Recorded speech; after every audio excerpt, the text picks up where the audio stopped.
Hello students, welcome back to another video session. और आज का इस वीडियो लेक्चर जो कि लॉज ऑफ मोशन टॉपिक पर है, और लॉज ऑफ मोशन टॉपिक पर ये फर्स्ट लेक्चर है for your crash course learning towards JEE main और नीट। अगर आप जेईई मेन के लिए तैयारी कर रहे हैं या नीट के लिए तैयारी कर रहे हैं तो दोनों के लिए ही ये वीडियो लेक्चर उतना ही इम्पोर्टेंट है।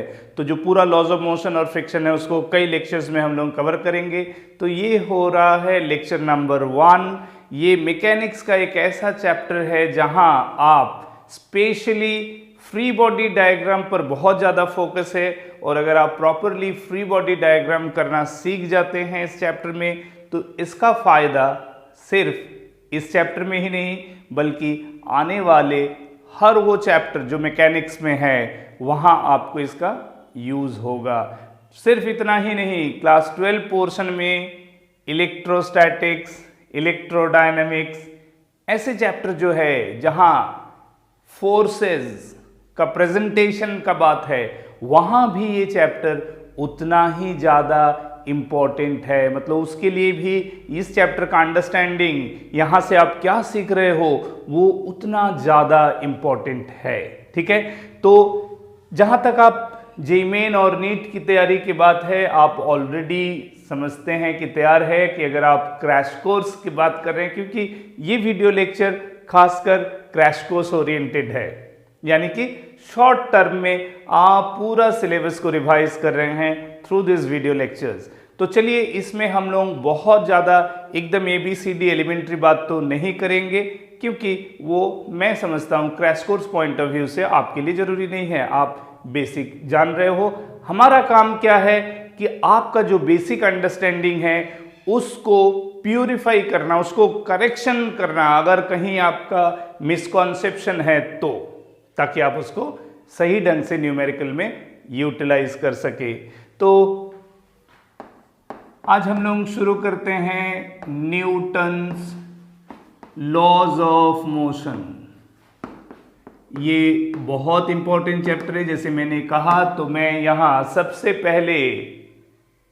पहले डिस्कस करने वाला हूँ, क्या डिस्कस करने वाला हूँ कि कनेक्टेड बॉडी सिस्टम है ना, कनेक्टेड बॉडी सिस्टम पे बात करते हैं। तो चलिए, जैसे कि हमने बात किया कि कनेक्टेड बॉडी सिस्टम पे हम लोग बात करेंगे, तो सबसे पहले हम लोग डिस्कशन शुरू करते हैं टू बॉडी कनेक्शन। ठीक है, दो बॉडी का कनेक्टेड अरेंजमेंट।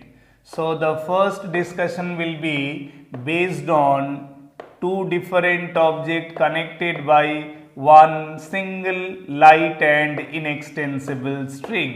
मान लो M1 M2 दो गिवन ऑब्जेक्ट है, M1 M2 दो मास है। ठीक है, इसको हम M1 को F4 से पुल कर रहे हैं। तो जब M1 को F4 से पुल कर रहे हैं, प्रोवाइडेड ये अरेंजमेंट जो है एक स्मूथ सरफेस में रखा हुआ है। अरेंजमेंट कहाँ रखा हुआ है? एक स्मूथ सरफेस में रखा हुआ है। तो नॉर्मल FBD इसका क्या आएगा आप देख लो। जैसे M1 का वेट हो जाएगा डाउनवर्ड, वर्टिकली डाउनवर्ड M1G, उसके अगेंस्ट में बाय द सरफेस उसमें N1 का नॉर्मल रिएक्शन मिलेगा। M2 का भी उसी तरह से वेट एक्ट करेगा डाउनवर्ड M2G, और नॉर्मल कॉन्टैक्ट फोर्स होगा N2। यहाँ एक स्ट्रिंग आपको जियोमेट्री में दिख रहा है जो कि M1 और M2 को कनेक्ट कर रहा है। तो ये स्ट्रिंग का रोल क्या है? Being this is a light string, यहाँ tension throughout the string same होगा। तो सवाल है कि टेंशन अगर throughout the string same होता है in case of a light inextensible string, तो फिर उसको ऐसे क्यों दिखाते हैं? इसलिए क्योंकि स्ट्रिंग जो लाइट ऑब्जेक्ट है, ठीक है ना,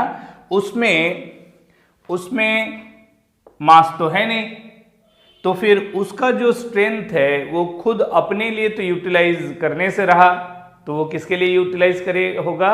जो दो अदर ब्लॉक्स है M1 और M2 जिसके साथ वो कनेक्टेड है। इसीलिए लाइट स्ट्रिंग में टेंशन हमेशा एंड पॉइंट पर दिखाया जाता है, और वो भी away from the mass attach to it. ठीक है, तो यही कारण है कि tension at one end will be away from M2 and another end it will be away from M1।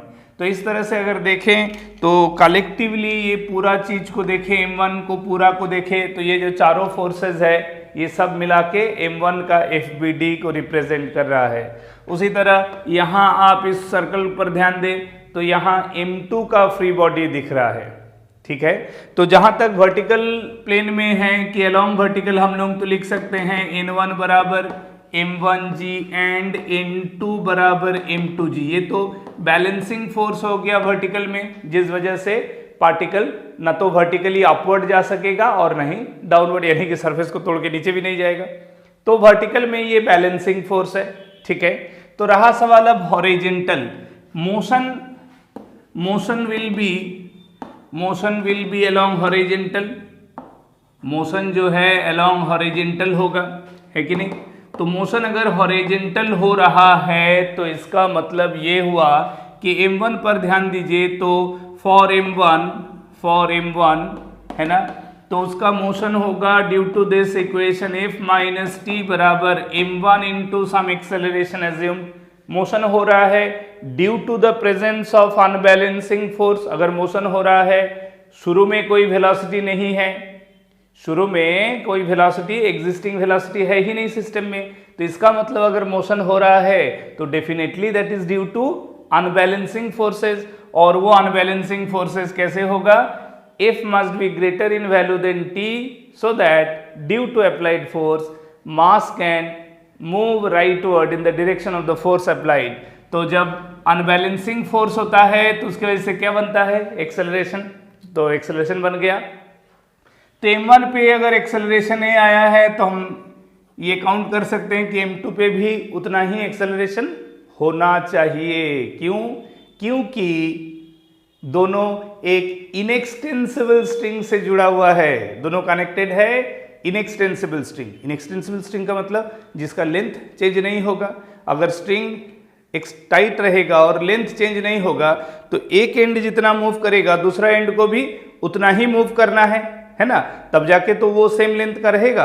अगर आगे वाला ज़्यादा भाग जाएगा, पीछे वाला कम आगे चलेगा, तो इसका मतलब सेपरेशन बढ़ेगा, तो फिर तो लेंथ का स्ट्रेचेबिलिटी होना चाहिए। तो ऐसा तो नहीं है, कह रहा है इनएक्सटेंसिबल स्ट्रिंग, तो दोनों इक्वल मूव करना चाहिए। इसका मतलब फॉर m2 अगर वही हम m2 के लिए इक्वेशन लिखे तो that is t equal to m2a, दोनों को जोड़ देते हैं तो सिंपली देखिए t कैंसिल आउट होके f बराबर m1 plus m2 into a। तो आपको सिस्टम का एक्सेलरेशन मिल गया कि ये दोनों ब्लॉक कितना एक्सेलरेशन से आगे बढ़ रहा है, तो that is f divided by total मास। आप इसको ऐसे भी देखिए, जैसे मैंने कि दो अलग अलग बॉडी का FBD से बताया, ठीक है ना। आप चाहो तो इंडिविजुअल इक्वेशंस ना लिख के भी डायरेक्ट सिस्टम के लिए बात कर सकते हो। वो कैसे? अगर आप सिस्टम के लिए पूरा को एक सर्कल बना दीजिए, है ना, पूरा को एक सर्कल ऑफ एनक्लोजर सोचिए। इस एनक्लोजर में आप ध्यान से देखो, इस एनक्लोजर में जो विद इन द सिस्टम है वो T फोर्सेस यानी कि tension force within the system of m1 plus m2 equal in value and opposite in direction. तो विद इन द सिस्टम अगर दो इक्वल एंड ऑपोजिट फोर्सेस है तो on behalf of the system they gets cancelled out, है ना। तो अगर आप एक साथ दोनों को देखते हो फॉर m1 प्लस m2, दोनों का अगर आप एक साथ देखते हो तो फिर आपके लिए ये जो दोनों का कनेक्टिंग एंड्स है, मतलब दोनों को कनेक्शन करने वाला जो स्ट्रिंग है उसका टेंशन नलिफाई हो जाता है और सिर्फ आपको एक ही फोर्स मिल जाता है सिस्टम में m1 और m2 में, दैट इज F। और आप डायरेक्ट कह सकते हो कि due to the applied force the total mass m1 plus m2 moves combinedly with some acceleration है, ठीक है। तो अब आपको इंडिविजुअल दो इक्वेशन लिखना नहीं पड़ता है, आप डायरेक्ट कर सकते हो। ये भी एक बेटर तरीका है, आप समय बचा सकते हो। दो इक्वेशन लिख के सॉल्व करने से बेटर कि हम डायरेक्ट एक इक्वेशन में लिख दे, जो कि हमारा दोनों इक्वेशन लिख के सॉल्व करने पर भी वही आ रहा है कि नहीं। तो ये तरीका हो सकता है for the common acceleration motion for connected bodies, ठीक है। हाँ, अब सवाल है कि उसके बाद भी अगर आपसे पूछा गया कि भाई स्ट्रिंग जो कि m1 और m2 को कनेक्ट कर रहा है है ना, जो m1 और m2 को कनेक्ट करने वाला स्ट्रिंग है उसका टेंशन फोर्स बताओ। तो चलिए तब आप फिर ये इक्वेशन 2 को फॉलो कर सकते हैं, यहाँ T जो m2a है और उस हिसाब से then T is equal to m2 into a, यानी a का जो वैल्यू आया आप उसको यहाँ लिख सकते हो। ठीक है, तो इस तरह से आपको स्ट्रिंग में टेंशन फोर्स भी मिल जाता है। ठीक है, तो आपको स्ट्रिंग का टेंशन फोर्स मिल गया, आपको कॉमन एक्सेलरेशन मिल गया। ठीक है, यहां अगर आपको ये पूछा जाता है in addition what is the force exerted by the mass on the surface during the motion, तो देखिए अगर by the mass, force by the mass on the surface, अगर ये लैंग्वेज पूछा जाता है भाई बताओ कि by the mass on the surface क्या है, तो ये सिंपल जो अगर मान लीजिए आपसे पूछा गया बाय m1 कितना फोर्स लगा रहा है ऑन द सरफेस, तो सिंपल सी बात है आप m1 का FVD को ध्यान दो, m1 का वेट वर्टिकली डाउनवर्ड है m1g और उसी के अगेंस्ट में नॉर्मल रिएक्शन n1 है। तो बॉडी रेस्ट में रहे या बॉडी एक्सेलरेशन के साथ मूव करे, it is moving along the horizontal direction, है कि नहीं, body is moving along the horizontal direction. तो बॉडी अगर हॉरिजेंटल डायरेक्शन में मूव कर रहा है तो इसका मतलब ये हुआ कि n1 एंड m1g है ना, ये दोनों बैलेंसिंग फोर्स है, n1 is equal to m1g है। तो यानी कि जो नॉर्मल रिएक्शन है वही न्यूमेरिकल वैल्यू और है equal to weight of the body. तो यहाँ एक्चुअली कितना फोर्स एक्सर्ट हो रहा है by the mass on the surface, that is the weight of the body. weight of the body m1g is the weight of the body of mass m1 exerted normally perpendicularly downward, perpendicular किसके respect में, with respect to horizontal surface, तो by the mass on the horizontal surface हो जाएगा the normal reaction or is equal to m1g। ठीक है, normal reaction term use करेंगे अगर हमारा लैंग्वेज होता है कि by the surface on the mass, by the surface on the mass है तो that is n1 on the mass, on the mass अगर बात है तो on the mass it is upward, तो उसका न्यूमेरिकल वैल्यू वेट है। तो इसका मतलब है कि either it is said by the mass on the surface और by the surface on the mass, both forces are equal. ठीक है, और वो कितना है, वेट ऑफ द बॉडी। ठीक है, उसी तरह अगर आपको m2 मास की वजह से ऑन द सरफेस फोर्स पूछता है तो that then again it will be weight of the body. ठीक है ना, समझ में आ रहा है। अब चलो हम लोग टू बॉडी कनेक्टेड सिस्टम में कुछ और बात करते हैं। जैसे टू बॉडी कनेक्टेड सिस्टम में अगर मान लो जैसे कि हमने दो बॉडी m1 m2 लिया था, बिल्कुल उसी तरह का अरेंजमेंट, लेकिन अब मैं मान लो m1 पे जो फोर्स बताना चाह रहा हूँ वो कुछ ऑब्लिक है, यानी कि एक थीटा एंगल पे अगर फोर्स लग रहा है, और अब हमको फिर वही चीज़ आर्गूमेंट करना है कि क्या हो सकता है इसका एक्सेलरेशन, क्या होगा टेंशन फोर्स। तो फिर से वही आर्गूमेंट है कि wait of the body will act downward, उसके अगेंस्ट में नॉर्मल रिएक्शन कॉन्टैक्ट, यहाँ भी वेट डाउनवर्ड और उसके अगेंस्ट में normal reaction into connected string being light and inextensible. ये लाइट और इनएक्सटेंसिबल स्ट्रिंग है तो दोनों एंड पे टेंशन फोर्स T होगा और वो इक्वल होगा, है कि नहीं। अब सवाल है कि ये जो direction of the applied force है और मास के साथ जो स्ट्रिंग का कनेक्शन है हॉरिजेंटल है, mass resting on a horizontal surface, तो सवाल है कि अगर इसका हॉरिजेंटल मोशन डिस्कस करना है तो ऑब्वियसली ये जो ऑब्लिक फोर्स है इससे तो हॉरिजेंटल मोशन डिस्कस नहीं हो सकता है। क्यों नहीं हो सकता भाई, क्योंकि हम जानते हैं कि force is equal to m into m a, force and acceleration are parallel, यानी कि सेम इन डायरेक्शन। तो यही कारण है कि ये जो अप्लाइड फोर्स है m1 पे, जो अप्लाइड फोर्स दिख रहा है हमको यहाँ डायग्राम में, ठीक है, इस अप्लाइड फोर्स को बेस्ड ऑन थीटा हम लोग रिजॉल्व कर लेंगे। f cos theta will be horizontal and f sin theta will be vertically upward. ठीक है, अब ये देखो, अब m1g डाउनवर्ड और नॉर्मल जो कॉन्टैक्ट फोर्स था उसको मैंने n1 रखा, तो अब f का जो प्रेजेंस है ऑन द मास है ना, अप्लाइड फोर्स का जो प्रेजेंस है ऑन द मास, ये दो कंपोनेंट में अब एग्जिस्ट कर रहे हैं। f cos theta as the horizontal magnitude of the applied force and f sin theta as the vertical component of the magnitude force. और इसके अलावा यहाँ जो टेंशन T है स्ट्रिंग का to the end where it is attached with mass m1। तो अब देखो वर्टिकल में अगर आप इक्वेशन लिखोगे ना तो क्या हो जाएगा n1 plus F sine theta ये हो जाएगा बराबर m1g वेट का. This is the equation 1 in order to understand the balancing forces that is acting on the mass along the vertical. ठीक है.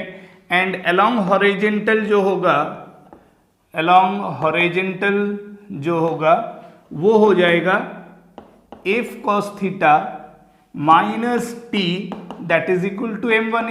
ये हो गया आपका understanding about the possibility of motion as well as the presentation of forces on m1. m1 पे vertical line पे balancing force होगा f का resolve component f sine theta और n1 दोनों मिलके m1g को काउंटर बैलेंस करेगा. और हॉरिजॉन्टल में f cos theta will exceed the value of t by m1a and that is the reason why the difference between them is the resultant force mass into acceleration. ये हो गया हमारा. for example this is equation 2 suggesting the horizontal motion for mass m1. उसी तरह से along the horizontal अगर हम m2 के लिए बात करें तो m2 के लिए ये डायग्राम है horizontal पे. तो T is the only force, T is the only force acting on the block of mass m2 and providing the same acceleration as that of assumed it for m1. m1 का अगर ये है यानी दोनों में same acceleration हो तो देखो हम लोग जो डिस्कस कर रहे थे कि टू ब्लॉक सिस्टम में हम लोग अगर ऑब्लिक फोर्स लगा रहे हैं तो क्या हो रहा है तो उसका मैंने मैकेनिज्म बताया. ठीक है ना. तो अब इसी इक्वेशन को ऐड कर देते हैं तो ये पता चलता है कि f cos theta is the net force bringing acceleration on this arrangement. ठीक है. तो फिर से वही बात है कि अगर कंबाइंड सिस्टम को एक साथ देखना है, if you do not want to go for writing the individual equation तो आप क्या कर सकते हो, आप पूरा बॉडी को पूरा अरेंजमेंट को एक साथ ले सकते हो और लेके फिर जो हॉरिजॉन्टल फोर्स है on behalf of m1 plus f2 directly the net unbalance force that can be directly written m1 plus m2 into a. तो यहाँ से आपको एक्सेलरेशन मिल जाएगा. ठीक है. और after getting the acceleration you can get the value of tension t. इस arrangement में अगर आपको पूछा जाए कि what is the force exerted by the मास, ठीक है, m1 ऑन द ग्राउंड और on the surface of contact, force by m1 on the surface. तो जब भी किसी भी आपको लगेगा कि हाँ यहाँ भी तो m1g है, आंसर इज नो. जो force by m1 on the surface मतलब वो होगा numerical value of contact force. ठीक है. वो है contact force, normal contact force. यहाँ चूंकि कॉन्टैक्ट नॉर्मली है, कोई दूसरा और एडिशनल फोर्स नहीं है, तो हम लोग को कॉन्टैक्ट फोर्स लेना है and that is more specifically, चलो लिख देते हैं नॉर्मल कॉन्टैक्ट फोर्स. ठीक है ना, नॉर्मल. तो यहाँ अगर हम वर्टिकल प्लेन में फोर्सेस देखें तो n1 plus F sine theta, ये दो फोर्स है अपवर्ड डायरेक्शन में, that is equal to m1g. तो आपको तो लगेगा कि हाँ by the mass on the surface तो still it is the weight acting vertically downward. आपको ये डेफिनेटली डायग्राम से लग रहा होगा कि it is the weight of the body that is acting vertically downward, तो ये m1g ही होना चाहिए. तो मैं बता दूं ऐसा नहीं है, क्योंकि ये प्रीवियस केस में वो m1g इसलिए था क्योंकि n1 was equal to m1g only. ठीक है. लेकिन इस केस में n1 अकेला m1g का काउंटर बैलेंसिंग फोर्स नहीं है. n1 के साथ f sine theta, n1 plus f sine theta दोनों मिलके वेट को काउंटर बैलेंस कर रहा है. इसलिए यहाँ जो कॉन्टैक्ट फोर्स है वो हो जाएगा n1, यानी कि that will be m1g minus f sine theta, यानी कि टोटल वेट का एक part of the value he exert हो रहा है by the surface, bye the mass on the surface. इसीलिए यहाँ अगर आपको पूछा जा रहा है इस अरेंजमेंट में कि by the mass on the surface कितना फोर्स है, तो वो है the numerical value of n1. तो आप जान के रखो कि कभी भी किसी भी अरेंजमेंट में अगर by the mass on the surface अगर आपको फोर्स पूछा जाएगा तो वो नॉर्मल कॉन्टैक्ट फोर्स होगा. ठीक है. Normal contact force will be the force exerted by the mass on the surface. जैसे कि मैं एक और अरेंजमेंट बताता हूँ इस चीज़ को समझने के लिए. जैसे मान लो एक मास ऐसे इंक्लाइंड प्लेन पे रखा हुआ है ना, थीटा है एंगल ऑफ इंक्लिनेशन. आप जानते हो कि ये अगर मास m है, इसका वेट mg डाउनवर्ड एक्ट करेगा, और उस mg को अगर रिजॉल्व करते हैं तो based on this geometric theta ये mg cos थीटा है। तो यहाँ mg cos थीटा के अगेंस्ट में ही नॉर्मल कॉन्टैक्ट फोर्स होगा, यानी कि ये बॉडी अगर अब रेस्ट में है या स्लाइड कर रहा है, अगर स्मूथ सरफेस है तो ये डेफिनेटली स्लाइड करेगा। तो अगर स्लाइड करेगा तो यहाँ नॉर्मल कॉन्टैक्ट फोर्स जो है, normal contact force that is n1 equals to और n equals to mg cos theta, यही हो जाएगा इस सिचुएशन का force exerted by the mass on the surface. ठीक है, तो इस चीज को समझने के लिए मैं बहुत सारा केसेस बताऊंगा आपको कि स्मूथ सरफेस होगा तो एक तरह से उसको डिस्कस करेंगे, वही अगर रफ सरफेस हो जाएगा तो then frictional force will also be taken into account, है ना। तो उसमें क्या अंतर आएगा वो हम आगे और डिस्कस करेंगे। तो फिलहाल इतना तो आपको, I hope you are understanding at the nice pace, है ना, बहुत कंफर्टेबली आप समझ रहे हो। और अगर इसमें जहाँ भी आपको कहीं कुछ मिसकॉन्सेप्शन है, अंडरस्टैंडिंग में डाउट है, तो वो भी साथ साथ क्लियर होता जा रहा है। Now I will discuss about a connected body system जिसमें 3 मास होगा, है ना, ये एक, ये दूसरा, ये तीसरा। ठीक है, सो m1 m2 m3, अब ये 3 ब्लॉक का एक अरेंजमेंट है, they are connected by each other, m1 is connected with m2, m2 is connected with m3 by light inextensible string. Now this arrangement is pulled by an horizontal force on m1, m1 पे एक horizontal force लगाए ताकि उसको rightward move करा सके। तो जहाँ तक vertical plane में forces होगा वो इस तरह से एक दूसरे को counterbalancing करेगा, है ना, weight will be counterbalanced by the normal reaction forces। I think इसमें कोई डाउट नहीं है आपको, फिर भी मैंने ड्रॉ कर दिया। अच्छा, m1 और m2 के बीच में एक स्ट्रिंग है, इसमें अगर स्ट्रेंथ T1 एज्यूम करेंगे, so let the second string can be assume to be having strength T2। ठीक है, तो पहला स्ट्रिंग में T1, दूसरे में T2। अगर आप on behalf of the total system का बात करेंगे, फिर से वही बात है, to get the common acceleration. Why it is common acceleration? Yes, because again m1 is connected with m2 by the help of an inextensible string जिसका length constant रहेगा, तो दोनों का बीच में गैप हमेशा एक ही बना रहना चाहिए। The same thing will happen that between m2 and m3 because the second string that 2 is inextensible। तो इसका मतलब है कि for the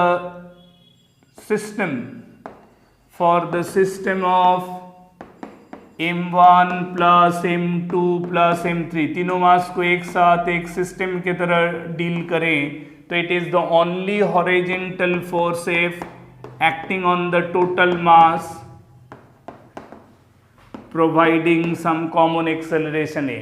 ठीक है, क्योंकि विद इन द सिस्टम जैसे मैंने कहा था कि m1 और m2 के बीच में T1 फोर्स एक दूसरे के साथ काउंटर बैलेंस हो जाता है, they are equal and opposite. यहाँ भी m2 m3 के बीच में भी T2 आर बैलेंसिंग फोर्सेस। तो इसका मतलब है कि जो कंबाइंड एक्सेलरेशन है वो हो जाता है F divided by m1 plus m2 plus m3। ठीक है, so force divided by total mass will give you the common acceleration. समझ में आ रहा है? And again now question arises if you want to know the tension force. ठीक है, जैसे मान लो अगर आपको T2 जानना है तो T2 is the only unbalanced horizontal force on m3, तो T2 का वैल्यू आपका हो जाता है simply m3 into a। You can put the value of a and to get the value of T1 के साथ आप यहाँ बात कर सकते हो। ठीक है ना, तो वहाँ क्या हो जाएगा, m1 के लिए F minus T1 that is equal to m1a।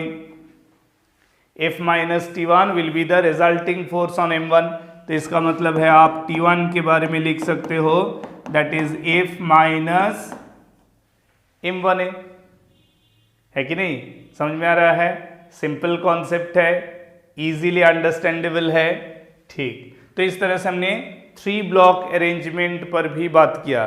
तो 2 ब्लॉक अरेंजमेंट का आपने देख लिया, 3 ब्लॉक अरेंजमेंट का देख लिया। ये जो भी सिचुएशन हमने बताया इसमें सिर्फ हमने एक ही बात का ध्यान रखा कि connected bodies all are moving along the same direction which is the line of the string. जो स्ट्रिंग का पोजीशन है उसी स्ट्रिंग के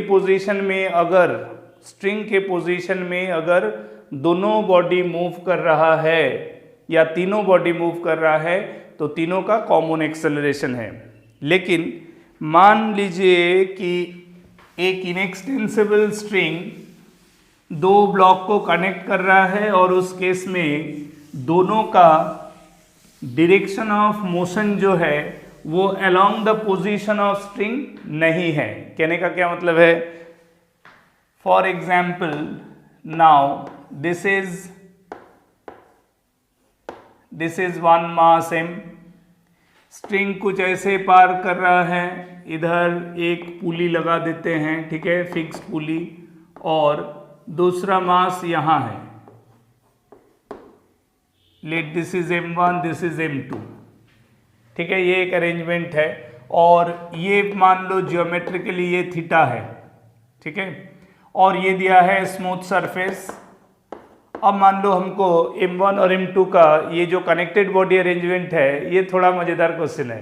इसमें कह रहा है कि बताओ कि अगर इस अरेंजमेंट को ऐसे ही फ्री छोड़ देंगे, ठीक है ना, तो acceleration of the individual block यानी M1 का एक्सेलरेशन क्या होगा और M2 का।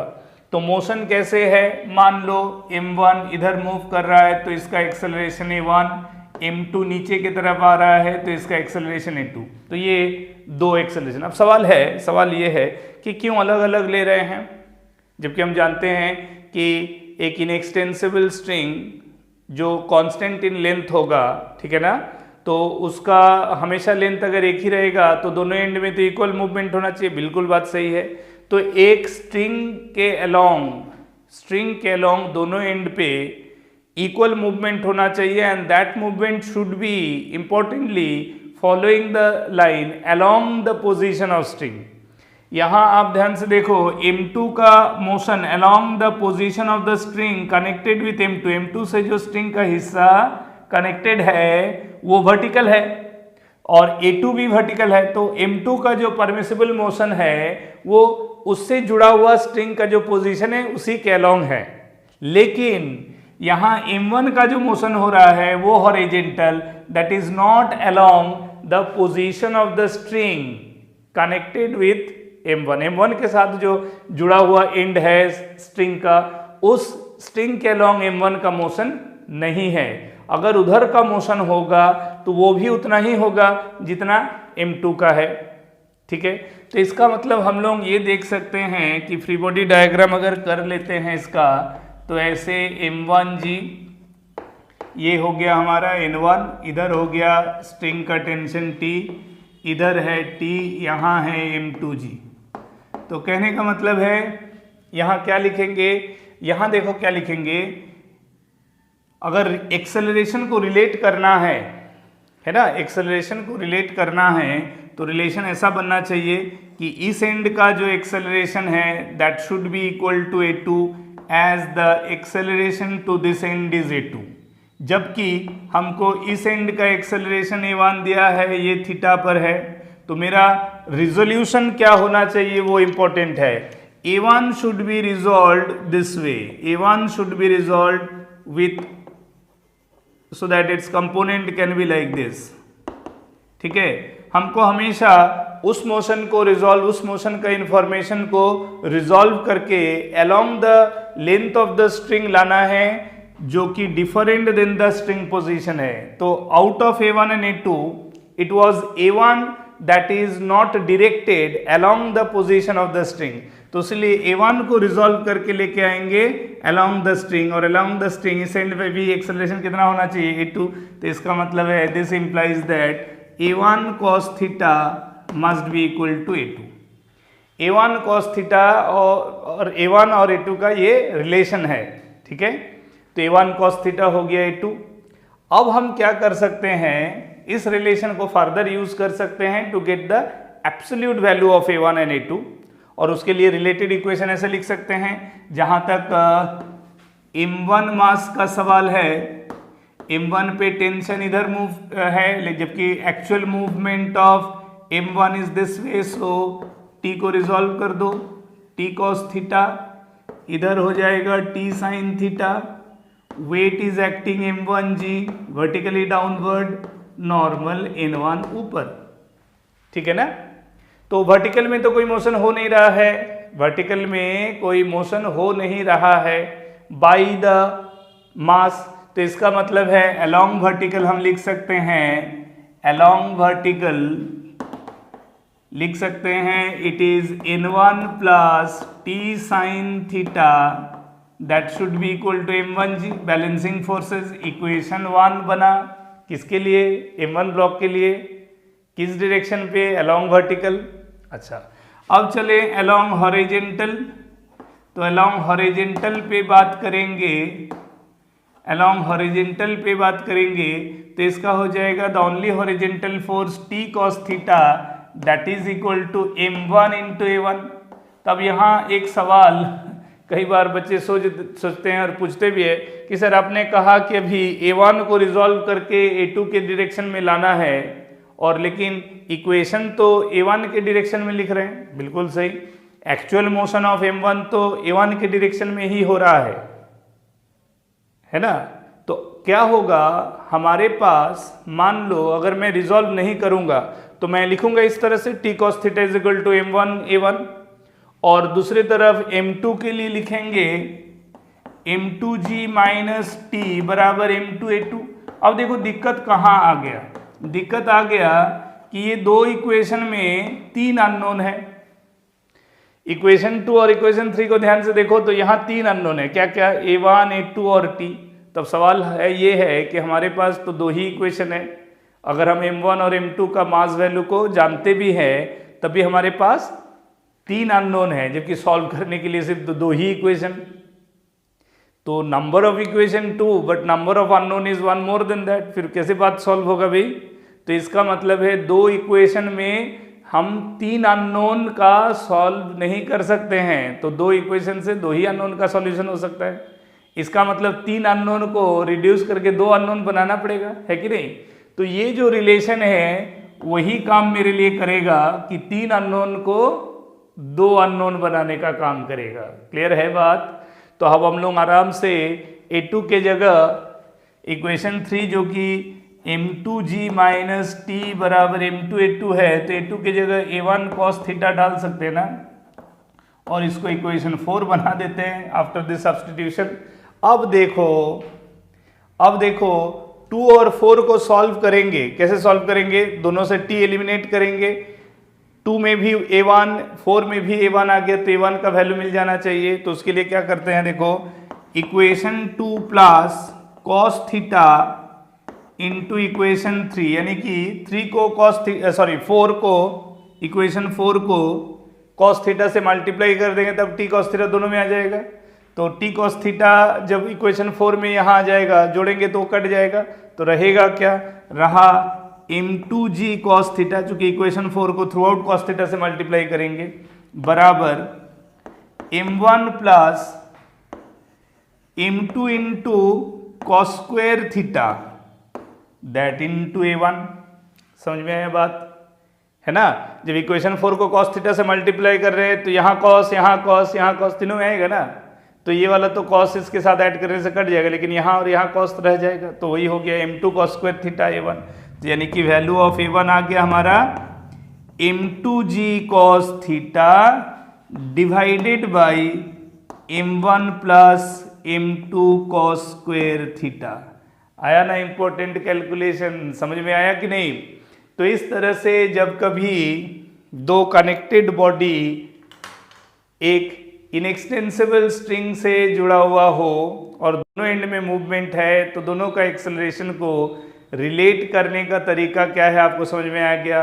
अगर दोनों एंड का है ना, आप कहोगे कि सर इसका मतलब क्या, जब पूरा एक मास से दूसरा मास तक स्ट्रिंग पूरा एक ही स्ट्रेट लाइन में रहता है तभी इक्वल होगा? मैंने कहा कि ना, ऐसा तो मैंने नहीं कहा।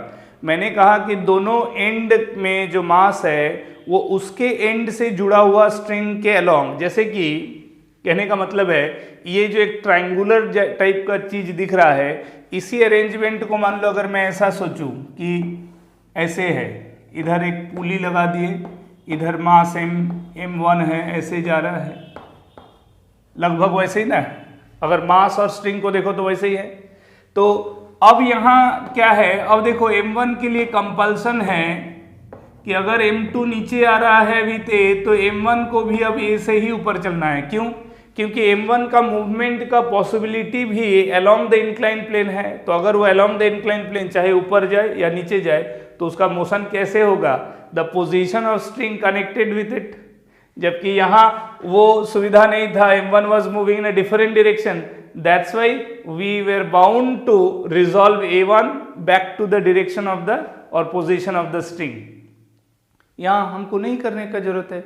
यहाँ तो देखो m1 से m2 पूरा स्ट्रिंग एक ही स्ट्रेट लाइन में नहीं है, बल्कि कुछ पोर्शन ये एक स्ट्रेट लाइन दूसरा ऐसे। तो अल्टीमेटली ये जरूरी नहीं है इक्वल एक्सेलरेशन होने के लिए कि दोनों ब्लॉक के बीच में जो इनएक्सटेंसिबल स्ट्रिंग होगा वो पूरा का पूरा एक ही स्ट्रेट लाइन सेगमेंट हो। ठीक है, वो कंटिन्यूअस स्ट्रिंग होना चाहिए और दोनों एंड पे मास का मूवमेंट उसके रेस्पेक्टिव एंड से जुड़ा हुआ स्ट्रिंग के पोजीशन या लेंथ साइड के अलोंग होना चाहिए। समझ में आया? इंपॉर्टेंट है, बहुत ही ज़बरदस्त कॉन्सेप्ट है। इस कॉन्सेप्ट को अगर आप दिमाग में डाल लेते हो तो आपके लिए multiple body movement related questions को सॉल्व करना बहुत आसान हो जाता है, बहुत आसान हो जाता है ना? तो उम्मीद कर रहा हूँ कि ये वीडियो लेक्चर आपको अच्छा लगा, आप समझ में भी आए आपको, है ना? और इसको रिवाइज करो। हम बहुत जल्द आने वाले हैं with the next video lecture in continuation to give you more and more conceptual learning. Okay, thank you, best of luck, keep watching.